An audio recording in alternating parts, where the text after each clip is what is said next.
Hi guys, welcome back to my channel. This is Amaya. Today's topic, I'm going to be talking about trauma, the energy of trauma. I think let me go back and I'll share a story with you of my childhood and I'll try to teach others what I've gone through and my experiences, and it might be able to help someone who has got trauma or is trying to heal. I myself, right now, I'm on a journey as well of healing, and I'm still healing. I was born in the early 80s. This is in Zimbabwe. I was born in a place called Morewa, for those who know Zimbabwe. And my parents were living in Highfield. For those who know Harare, who know where Highfield is. And that's where I grew up, like all my life.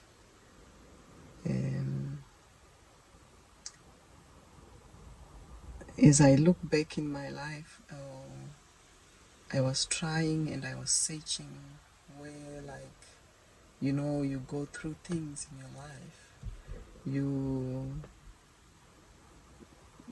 You start to have patterns, maybe which you adopted from the surroundings you grew up and around the people like you've been around as well, especially your family and those people who you grew up around, including school as well. So as for me, I can say my trauma started as early as the first days when I started school. Oh, I was someone who was shy. I think I only had one friend when we started school, and she was like my next door neighbor, and she was my best friend. But for me, this whole education system, I think it just started on the bad note. Like the teacher who was teaching us that time, she was a woman, and I think she was in her 50s at that time, if I'm not mistaken. And the other thing was that we came from the same rural areas. By the way, I come from Wedza, and I was born in Mutoko because my mom comes from there, but my father comes from Wedza, so I'm from Wedza.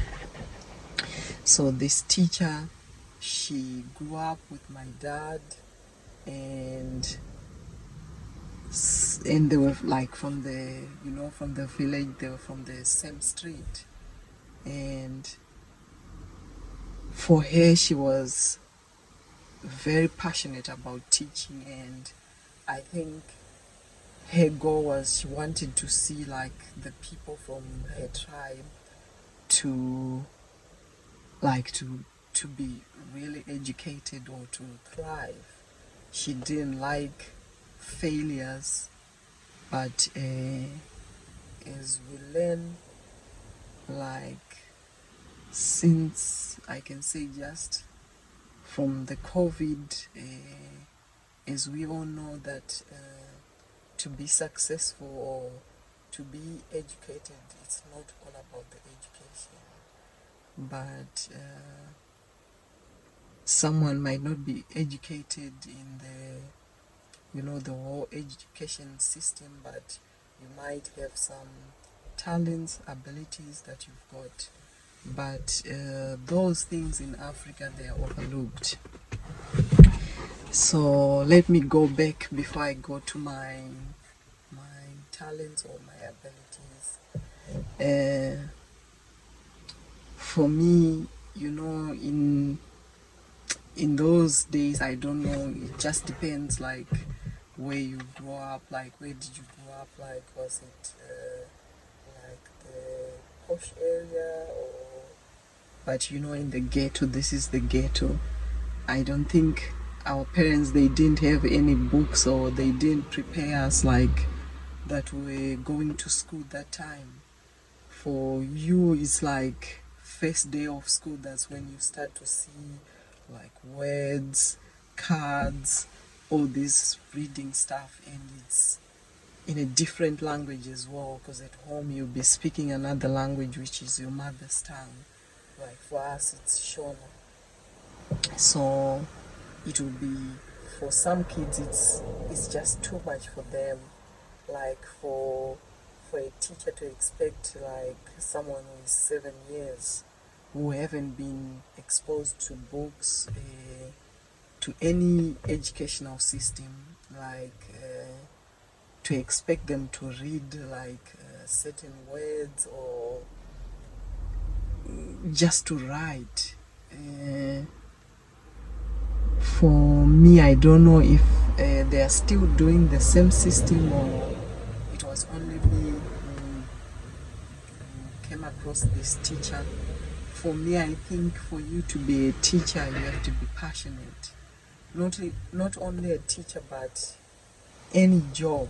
I think it's supposed to be a calling for you. Like I've volunteered one time, like one of my daughters, like my middle daughters, when she was still in primary that time. I volunteered to help the kids to read, because it's one of those things that I was really concerned about. Was for me, I couldn't read until my early teens, but if you were talking to me, or you wouldn't know that I couldn't read, or I didn't know words, or I had to teach myself. So for me, I found it difficult that the teachers were so harsh, like for little kids, like they don't have the patience. They'll humiliate you. Like for me, the most traumatizing thing was the teacher will call, like she'll call you to come in the front of the class and read the words on the board. But for me, I couldn't recognize what these letters are, or the words, and the other kids will start laughing, and the teacher will be shouting. So this teacher, she had a tendency of calling me like every other time, and for me, I will be shaking and sweating, and I'll just go in front. And the other thing, she had dentures. So for me, it was my first time to see dentures as a kid. So I'll be looking at her, she'll be shouting and saying, "Go on, read this, what's written on the board there?" And her dentures will be moving. And it made it even worse in my brain, because I couldn't understand what's happening with her teeth, like they are just moving up and down. And most of the times I ended up wetting myself standing in front of the class, and the other kids will be laughing. So from that time on, I never liked school. I just went there. I can say, you just have to go because you're told you have to go to school. I just lost hope from the early ages, which is in Zimbabwe, it's according to grade 1 up to 7 in primary. Then Form 1 to 4, which is the GCSEs, or year 7 to 11. But for me, I just lost hope. I would try to read, but I never liked it, and I never even bothered. Then, sometimes you'll be given homework as little kids, then you come home and your mom as well, she might not have the patience, and she'll be angry, and she'll be like, why can't you read this? Can't you see it's this letter? But for you, you don't understand. She's never taught you. She'll be just angry, and you'll be like, why do I need to bother with this reading? So for me, school was just playtime for me. I just love to see my friends and just play. And if I got sick and I had to miss school, I was so happy. I was so happy, like, yes. All my primary stage and my secondary as well. Yeah. Like, especially when I was in secondary, sometimes my mom would want to go somewhere, and I've got 3 sisters. So that time, our youngest sister, she was a baby that time, and maybe she wants to go somewhere, and in Zim, or when you're going in secondary schools, there is an afternoon and a morning session. So sometimes I might be going in the afternoon, and she'll be like, can you miss school? For me, it wasn't even a second thought, and I'll be like, yes.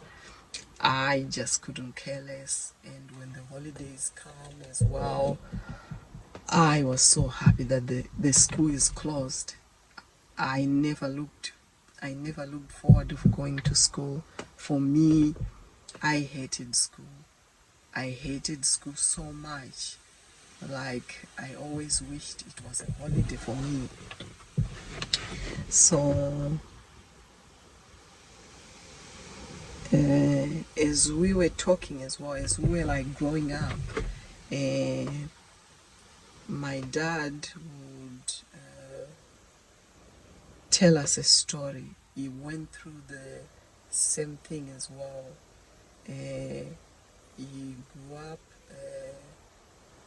this was in Wedza, and his dad died when I think he was 6, and there were 3 of them in their family, like my dad's brother, my uncle, and my dad was the second born, and my auntie, she was the last born. But my uncle passed away, and this is the other part of the trauma as well. But let me start when they were children as well. Their dad died, and my grandma, she had to move from the village where she was married. They had family conflict there, like that time women were not respected, and they didn't want to hear her views, and in fact they wanted to force her to be like the wife of one of my dad's uncles, but she didn't want that. She didn't want to be married again. All she wanted was to take care of her children she was left with. So I think for my dad, that was I can say maybe his first trauma. Like, he saw his mom got hit by one of the uncles, and my grandma packed her bags and said, you know what, I'm not staying for this. I won't tolerate this nonsense. I'm going back to my family, which is in Wedza as well. It's like, they've got, there are different villages as well, like you'll be in different books. So she said, you know what, my parents are still alive. I can go back there.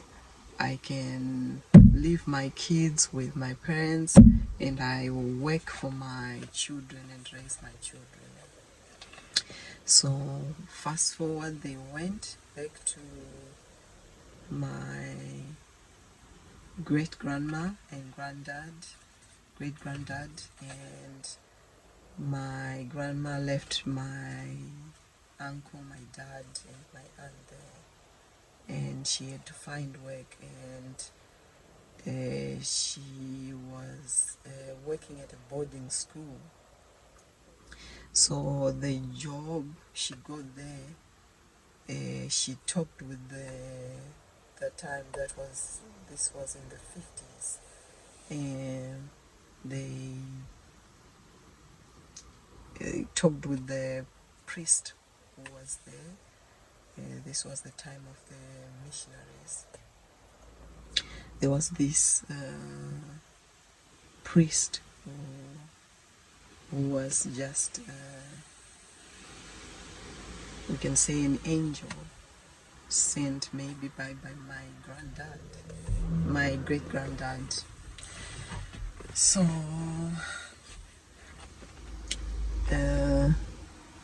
they said, you know what, your kids, I'll help you to raise your kids. Just keep on working here, whatever they want, I'll help you if you're struggling. That priest, and that priest would help them when they were at the stages when they want to get their driving license, their national IDs, their passports, if they want to get a job, everything, they'll help them. So then we go a bit further. Then my dad, they were still staying at their grandma, and they would have to walk to this local school. This was before they went to that mission school. They would walk. In fact, I think it was that, or this was the local school. They would just go. So my dad experienced a horrible experience with one of this teacher. He was a maths teacher, and this teacher, he was a man his way. He didn't want anyone who didn't understand what do you call this maths, the equations, or the angles. And that's the other thing I hated as well when I was a kid, and I never bothered to learn maths. Was the time I heard that story, I never wanted to know anything about maths.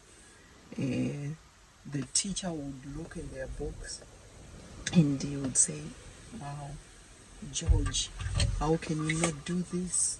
How can you fail to work out this math? And the teacher will use the compass on the back of my dad, or on the head, and my dad tolerated it for some weeks until it was just too much for him, and he decided, you know what, I don't want to go to school. But he couldn't tell anyone, his brother or his sister or his mom, because the mom would come back, I think, on the weekend to see them, then she would go back.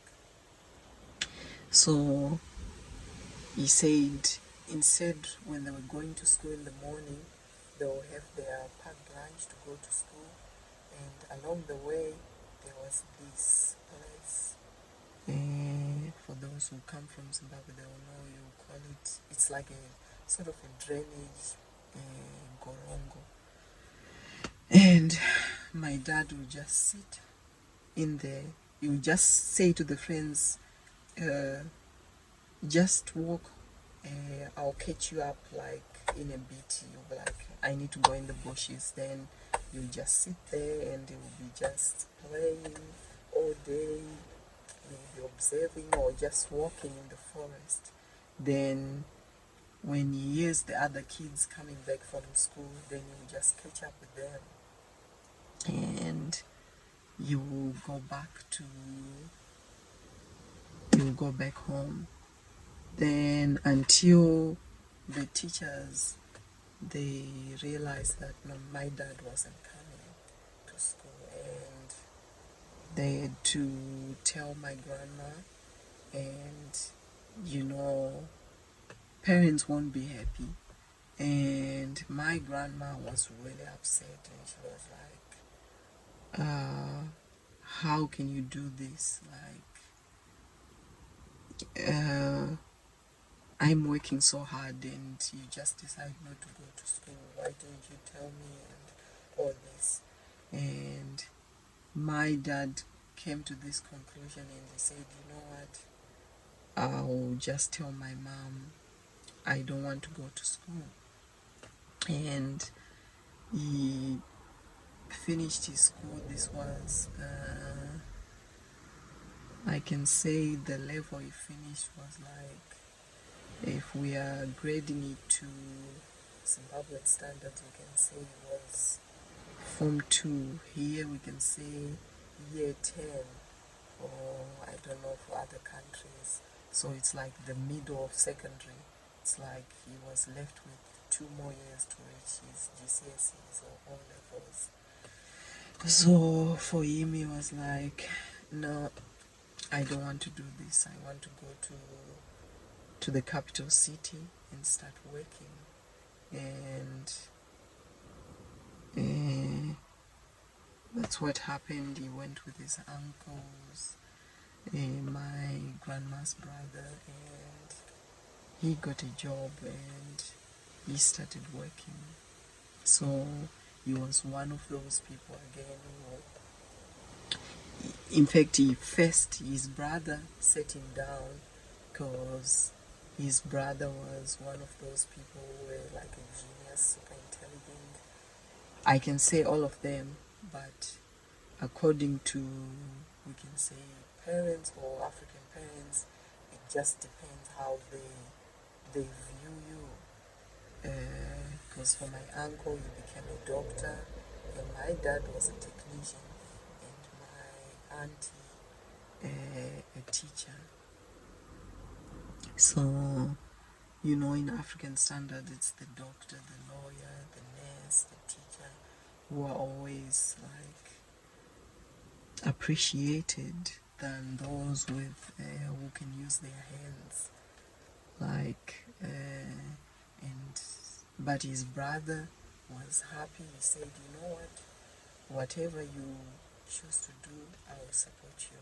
He was happy with that as well. And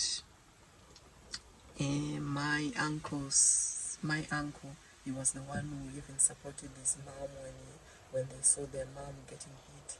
He said, no, mom, oh, you can't tolerate this, let's go. If we can be homeless, it doesn't matter. We'll know somehow we can survive. So my uncle, I can say he was the best. So my dad went to the capital city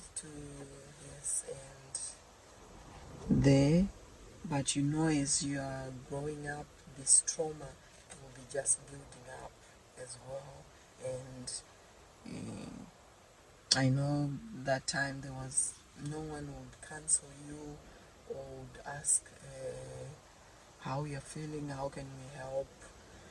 So people just got on with their lives, and I think he just stayed with him, but he managed to, like when his brother went to, he went to Czechoslovakia to, in the Czech Republic, that's where he started his medicine. And his brother will send him books, and he self-taught himself how to read, how to do the maths. He became even the best, I can say, the maths teacher. He tried to teach me when I was a child, but I never got interested. He would like come every evening and he would say, "Do you have any maths? Then I can help you." But for me, I would shy away. I'm like, why do I need to bother to learn all this maths? I might come across a teacher who will just spank me with the compass. I don't want to bother with that whole math stuff. So then we move a bit further. My uncle had finished his medical training. Then he came back to Zimbabwe.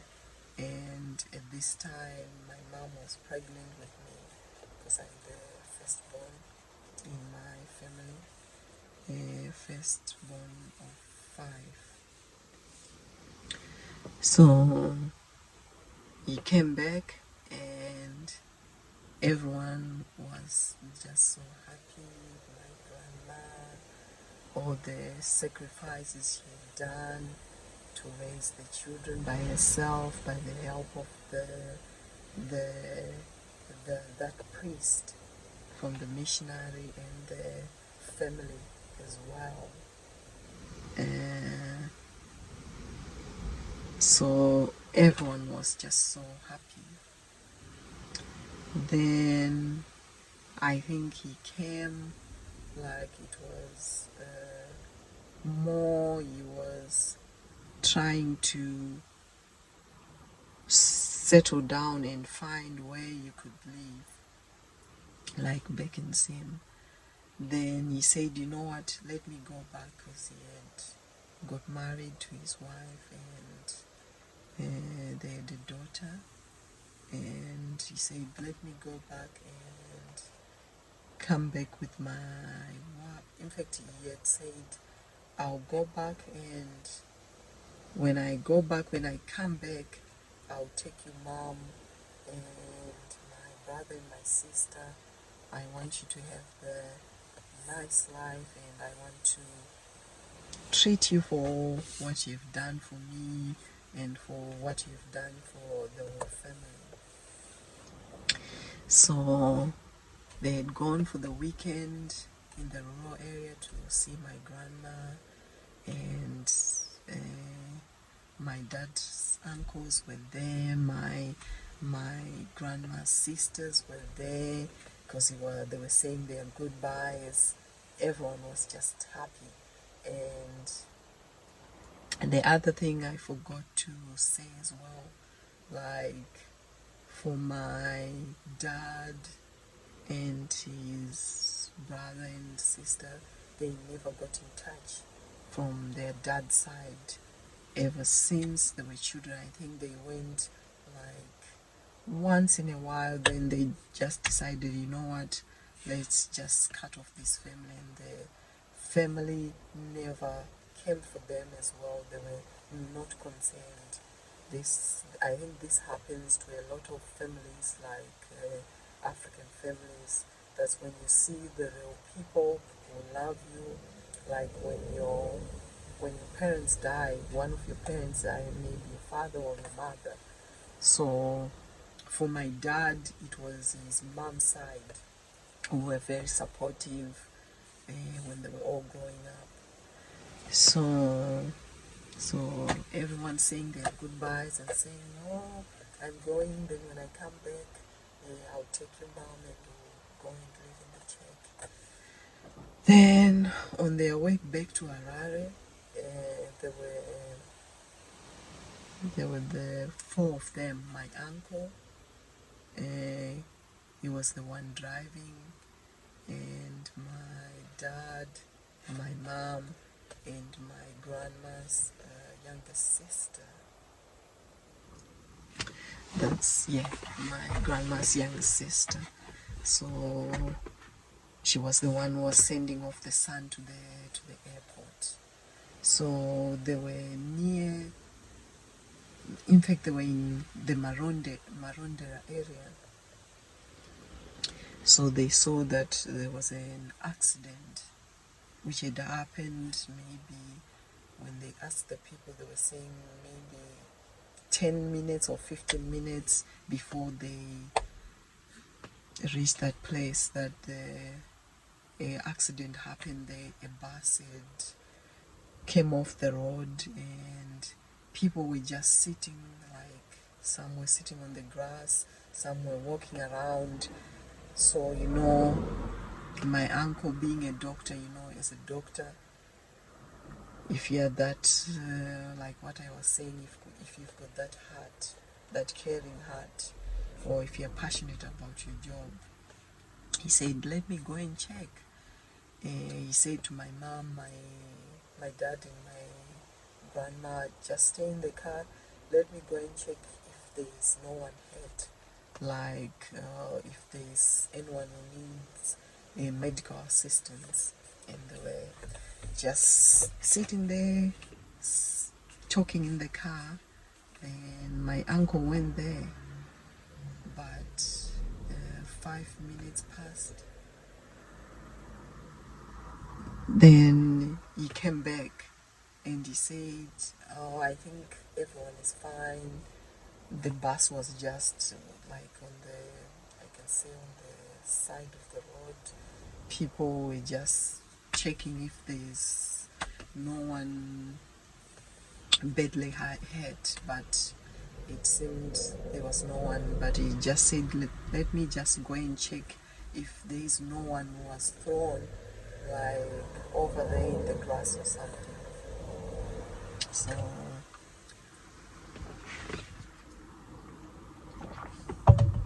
he went back to check.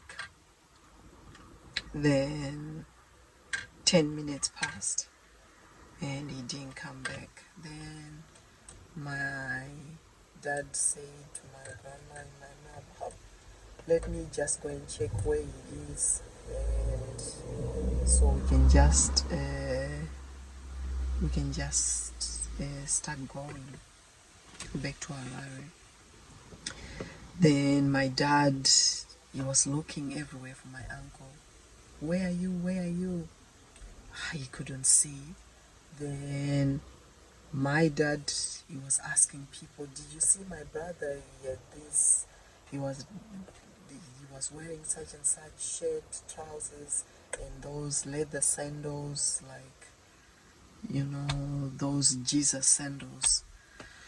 And there was this woman who was sitting like just by the sideways, and she said, I saw him passing a few minutes ago there, but I saw something like flying over that, like I think it was beside the bus, or that time I think it was really, there was so much grass. I think that time, I don't know the month, I forgot the month, but I think it was the dry season, maybe July, August time, so the grass will be really dry and long as well. Then my dad walked going towards the direction that the woman pointed, and the first thing he saw was one of his sandals, and he walked a bit further and he saw the other sandal, and a bit further and he saw the other sandal as well. Sorry. And he saw his body there, and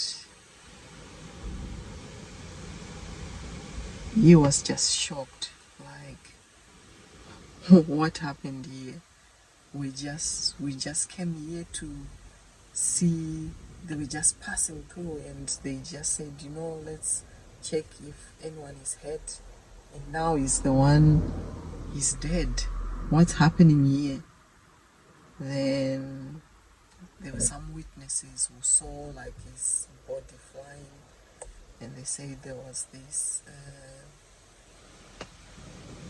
this car. It was the Land Rover Defender, which had hit him, and the person was white as well. So he had to go back to the car and tell my grandma and my mom what had happened. And they were just, it was sad that time. And they had to go back because when they were coming back from the rural area, they had left one of the uncles. That time he used to live in Maronda. They had dropped him off at his house. And my dad, they had to go back and tell him. But when they arrived at my uncle's house, for me, he's my granddad. They saw my dad driving my mom, and he was like, where's the other one? And they had to tell him what happened, and everyone was just crying. And they went to the Marondera hospital, the police station, give statements, and before you know it, they were driving back to Wedza, and it was just before midnight when they arrived. And my grandma was still up, and she was like, what's going on? Why are you back? And where's my son? And everyone was just crying, and that was one of the biggest traumas I can say in my family. My grandma could not handle that. It was just too much, This was the hope, the best child, the everything she dreamt of, and to be told he's gone.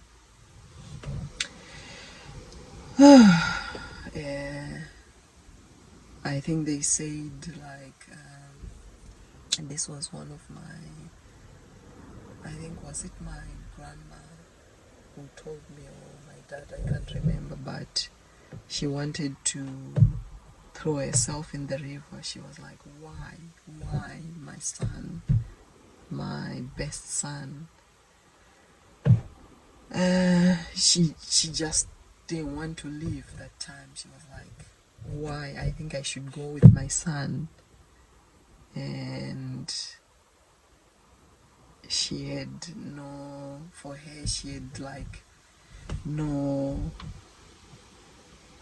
she was just traumatized because her son had bought the house as well, which is the one we grew up in Highfield. So he had promised that he would build the nice big house in the village, and all these things he had promised her, and she was just broken. And I remember growing up, we would go to the rural areas every holiday. My dad would go with us, me and my brother. That time it was just the two of us. He would drop us there to stay with my grandma every holiday. We would go. Maybe I would miss, sometimes I would miss the Christmas holiday, that one I wouldn't go, or maybe I would stay with my mom in the town, but my dad would go with my brother. But every other holiday we would go together, and he would drop us off, me and my brother, and would stay there. And it was a constant story. She would say it over and over again, how she missed her son. You know, I think she lived, I don't know how many years, because she died, this was 1997, that's when she died. But all her life, she was just thinking of her son. She just wanted to be with her son. But that time when my uncle died, my dad said, you know what, don't worry about the house. I'll build you the house you want. I know I won't have the big amount of money to build the house, but we'll do it bit by bit until we finish this house. And that's what we did as well. That's the house we used to go, and until today that house is still standing, and it's a beautiful house. But you know, sometimes the parents, when their mind is set on certain children, you know, yes, they would appreciate you like the other kids, but when their mind is on that child, you know, because she didn't get any counseling again, or she was in denial, I don't know, but all she wanted was that son. And this is a recent story I had when I went back to Zimbabwe by one of my sisters. She told me, you know, my dad was traumatized, because everyone will be traumatized. Your brother, you love, they were like best friends, and they would do everything for each other. And my uncle loved my dad so much. He bought him so many things. He bought him a car. He loved my mom. He encouraged my dad to marry my mom. He was just all about love. So my sister told me, you know, or she was told by that grandma who was there when my uncle died, that on the funeral, my grandma was crying, and it slipped out of her mouth that I wish it wasn't you who died, but my dad. So, you know, and my grandma, she had to slap my grandma on the mouth to say stop, you can't say things like that, because obviously she was heartbroken and she didn't expect this. And so it traumatized my dad. So he knew everything he was doing in his life. He knew it wasn't his mom won't see it as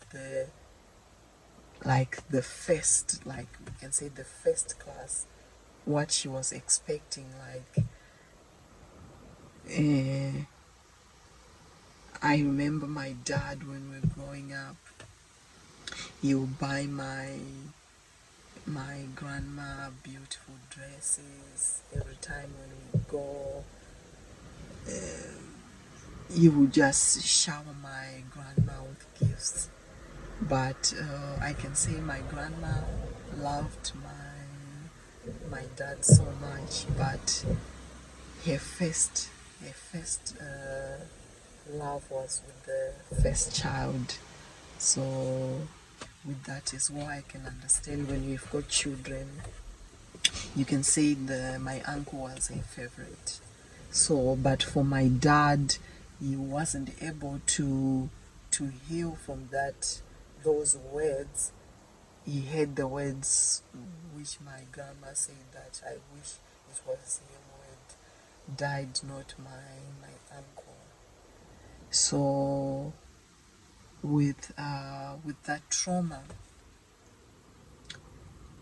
my dad, he wasn't in his life, wasn't able to speak up his mind, to express how he felt.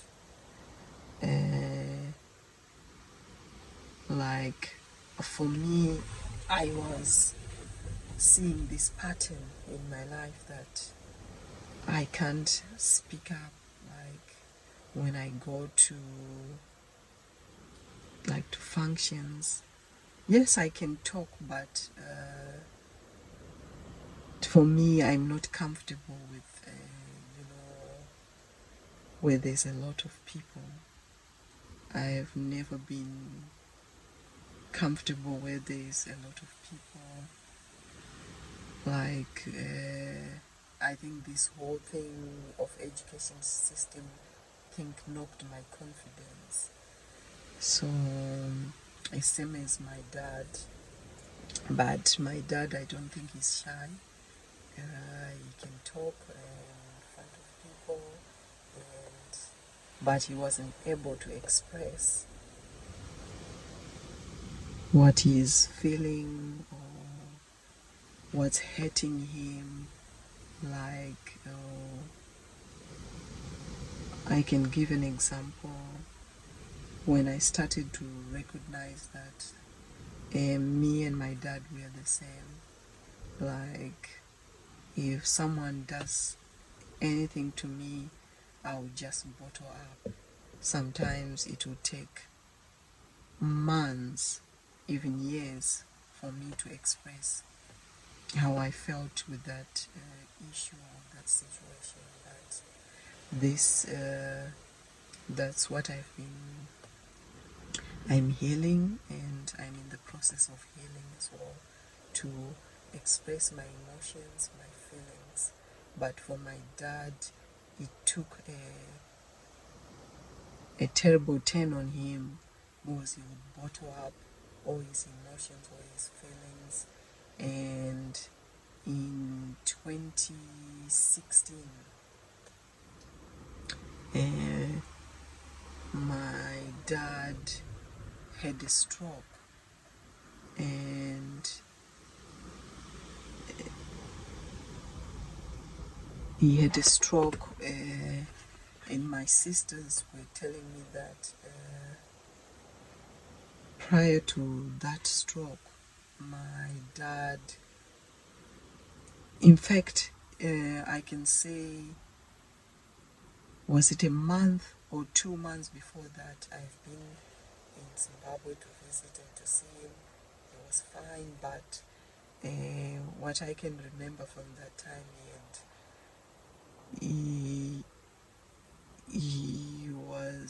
when he went to the doctor to get his regular checkup, the doctor had said, now I think you need to go on medication.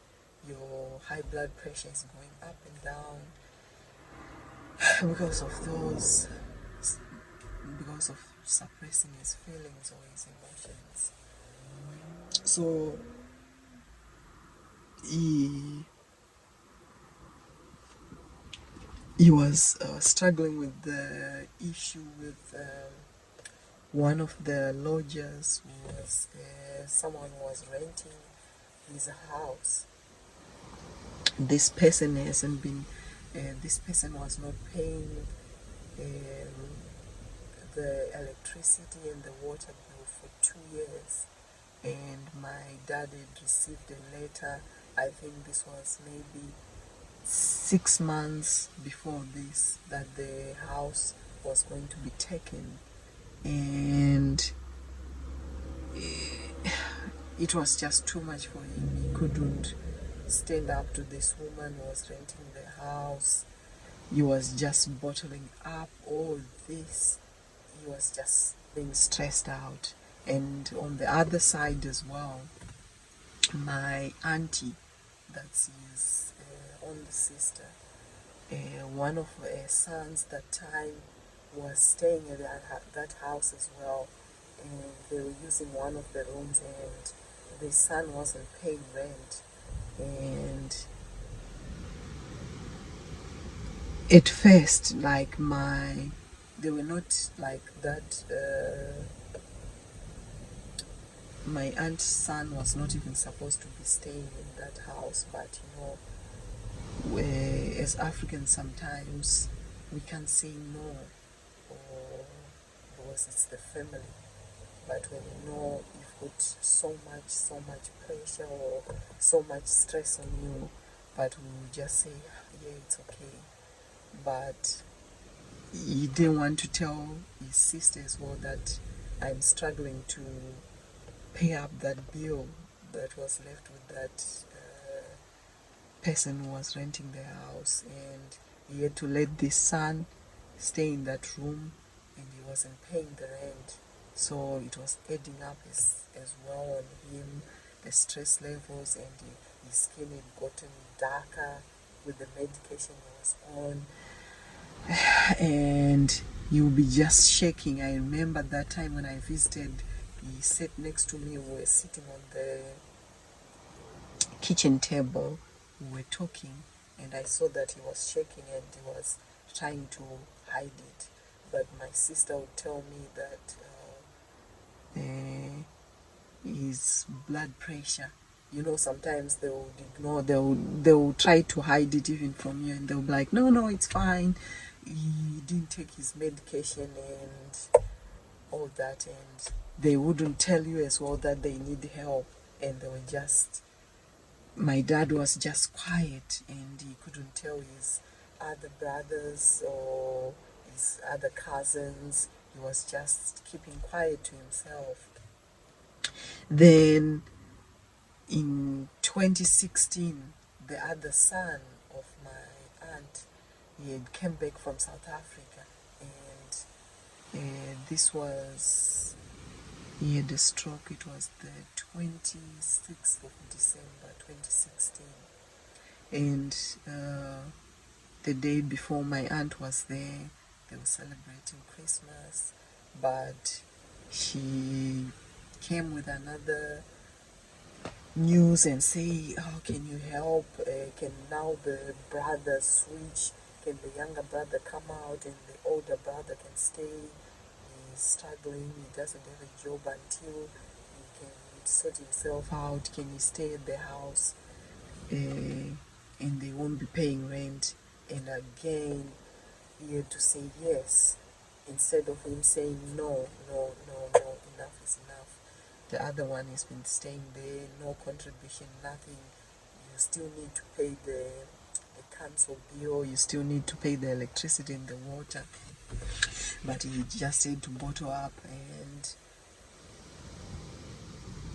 he stroked on the 26th, and usually you would get up early, you would go to church. It was a Sunday, I think, and you go to church, but sometimes you would miss church maybe once in a while. So my sister thought, you know what, maybe today he just wants to rest. But usually you would rest until maybe 9 a.m. But that day it was nearly 11 o'clock, and my sister, she would usually go there and get his laundry, and she would do his laundry like for his 1 week, the work clothes for my dad. Then she knocked the door, and my dad wasn't answering. She got in there and she saw that he had a stroke, and she had to call the someone was renting in one of the rooms at the house as well, and he came and dressed him up, and they went to the hospital, and but he's fine now. He can't speak now, but he can walk, and some words can come out, but he hasn't recovered his speech fully because the doctors were saying that he had stroked the both sides of the brain, but they were shocked and surprised how he survived and how even one of his side can function when he had stroked on both of his brains, like on the left and right as well. But anyway, this is all from the trauma and the emotions of bottling up and not being able to express yourself. And just days before this, he was just stressing and saying, you know what, I'm gonna report this woman who was renting the house to the police, or I'm gonna get her to the courts. He was just in his mind constantly worrying, and he just didn't want to let us know, like, if we could help him. And when my sister told me, it was saddening, like, why did he have to do this? We could have helped him. But that's life, and that's how we learn as well.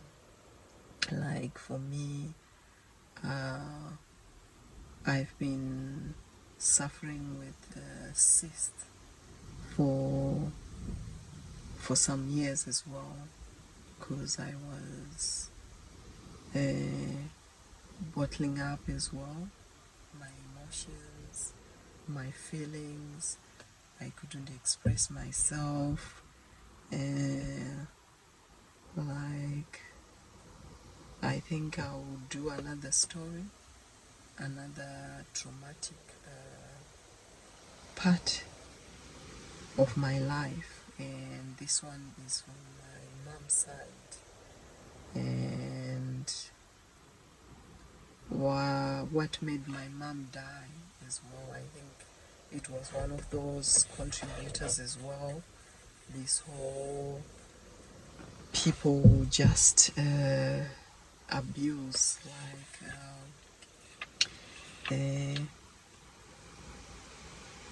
who abuse you or who take advantage of you. If you are someone who is loving, someone who can't speak up, or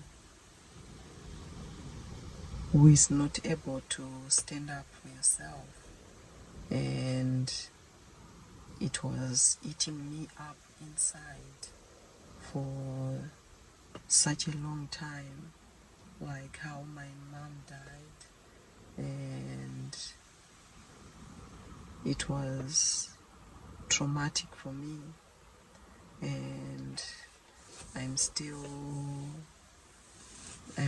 healing from that as well, and my sisters as well. I can say my sisters, even my brother, I think they haven't healed from this trauma from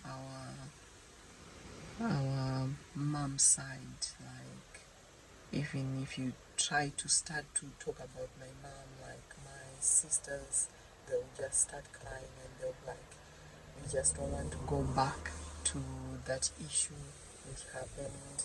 This was back in, I can say, 2003 to 2007 when she died. So let me just explain a few things here about the trauma Trauma is an emotional response to a terrible event like an accident, rape, natural disaster, war, terrorist events, bullying, early childhood trauma, and medical trauma, and there are lots of trauma.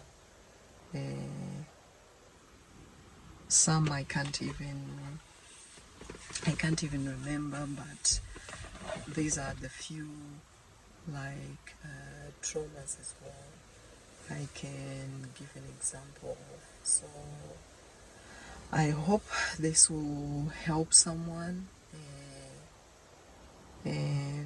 Just speak up your mind. Don't bottle up emotions. Express yourself. It doesn't matter if people get angry or I think it's way much better for you and for your health as well. You will live a happy life, a stress-free life, and just a better life. So thank you guys. This is Amai Healer. Please like, share, and subscribe to my channel. And I'll see you next time. Thank you.